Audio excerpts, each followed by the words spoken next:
Why is branding ASMR enthusiasts such a hard job? I mean, what would ASMR fans even be called? ASMRs? ASMREs? I think it's such a difficult thing to do, especially now since you can't even apply the Jake Paul school of thought to it. I mean, what would my subscribers even be called? Shitposterers? I can't even call you little shits because then I would be actively ripping off Tony Bomboni. You know what, from now on, when I'll be addressing you guys, I'll just be using one of those date-based name generators. Hey there, my poo-poo nukes. Those of you who follow me on Twitter already know what's up, and to the rest of y'all who don't, well, first of all, you definitely should, because my tweets make for the freshest dating profile descriptions. But also, I would like to address the fact that I have been absent from this channel because I was busy getting my school affairs in order. I really don't want to bore you with too much information, but the thing is, I am studying architecture, and in my country the final year is divided into three examinations, so we call them that. The first one is supposed to grade your choice of a construction site.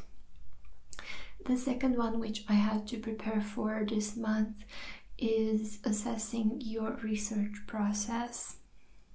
You know, all the studying you had to do before you get to the actual architecturing.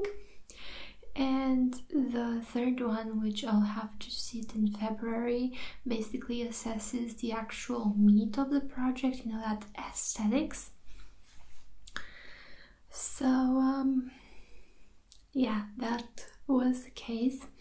Also, just a little side note, my topic of choice was the characteristics of a educational facility that's supposed to cater to both healthy children and those who suffer from learning disabilities.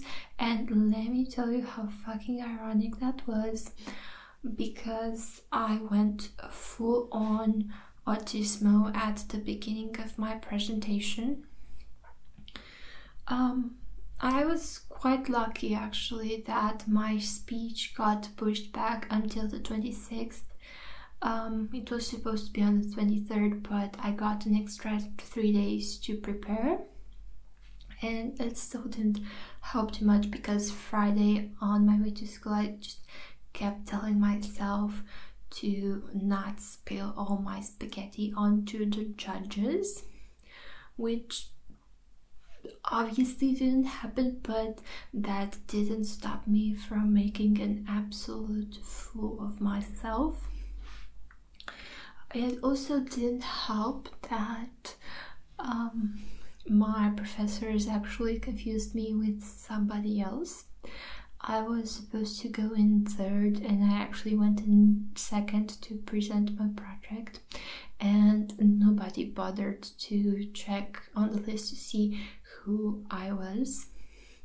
And they kept asking me all these questions that were unrelated to what I was proposing, until it finally clicked in my brain that, hey, I'm actually not the person who you think I am.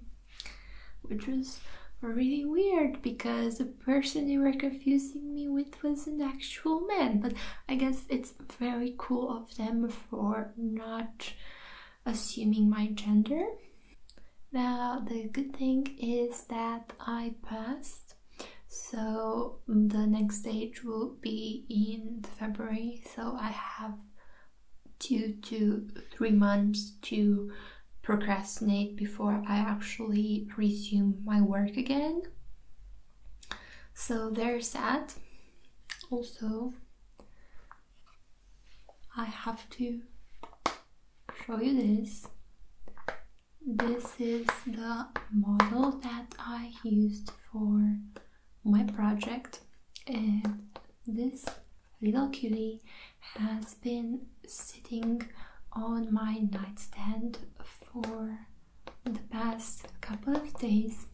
So now I can finally brag about spending the weekend sleeping with the model. On a more entertaining note, I had my own clients from hell type of story. And I don't know if I mentioned this before, but this is sort of my favorite guilty pleasure subgenre of YouTube videos, because you always find these people who usually work in the beauty industry who had to work with some celebrity, and they are also disappointed that the interaction didn't go down as it did in their Wattpad fanfiction. But this wasn't the case for me, because I didn't work with one person in particular. I worked at a trade show alongside a blogger friend who recently branched out into special effects makeup. Now, if you will go onto my Instagram page, you'll see that I do a lot of face painting and special effects makeup sometimes, but I don't consider myself to be an expert. In fact, if you would take the majority of my human being stats, I would probably consider myself amateur at best at any of them. So I was really expecting that this girl would know her shit and would sort of teach me the ropes. Mostly because leading up to the event, she kept building up her skill set in my mind. We would brainstorm about what sort of techniques or materials to use, and she would always be like, "Oh, that's cute, but that's so DIY. This is what professionals use, you know, get on our level, noob."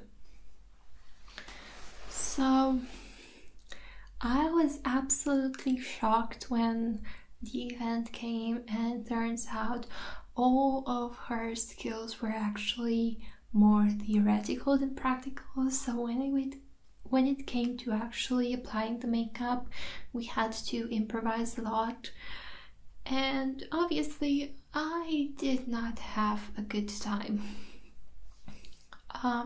It also didn't help that none of the prosthetics that they had created beforehand actually worked for human being usage.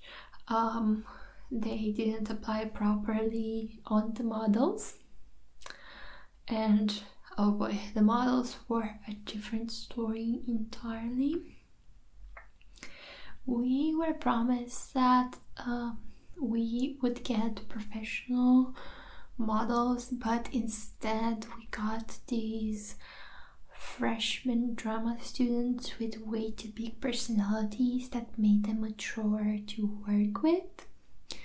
Well, that was when they even bothered to show up, because we had about 16 models booked for a 4-day event, out of which only 8 even bothered to show up. On the second day, we had to do superhero makeup, and none of the models bothered to show up, so we had to just apply the makeup on the booth girls. Oh, and on a funnier side note, we got this brand t-shirts that said something along the lines of prosthetic makeup. Obviously it was in Romanian, so it says machiaj prosthetic. So every time I took a selfie or had a photo taken of me, my hair would cover up part of the logo, and my shirt would just say machiaj prost, which would roughly be translated as bad makeup, which to be fair kind of defines my entire experience working at a trade show. The last thing I want to touch upon is the fact that this past month my PayPal account got banned. And obviously it didn't hit me as hard as it did with other creators. If anything, it was more annoying than tragic. I am basically only telling you this right now for the clout, you know, the fresh cut swags. Because it obviously means that I am famous enough for the PayPal people to actually flag down my account. I actually even took the time to email them and ask them why they had banned me. Not because I was expecting them to reconsider their actions, because let's be honest, there's people whose livelihoods actually depend on the money they get from donations on PayPal, and they didn't manage to get PayPal to unban them, so the chance of they, you know, bending the rules for me were pretty slim. So, you know, their answer pretty much reflected what I just told you there. They said something along the lines of, yeah, you know what you did, that's why we banned you. So, now, in order to, you know, not anger the PayPal gods any further, I would like to mention that from now on I will only be accepting payment in the form of Neo points. This was all for today. Thank you guys so much for watching. This outro contains a secret coded message that only a select few can understand. These people are Kurt, Mark Carter, Scott Thoreau, and 7 stars. If you would like to become part of this super secret club, then don't forget to support me on my Patreon. See you next time, guys, and don't forget to be grateful for what you have, because there's surely an alternate universe where mayonnaise comes in cans.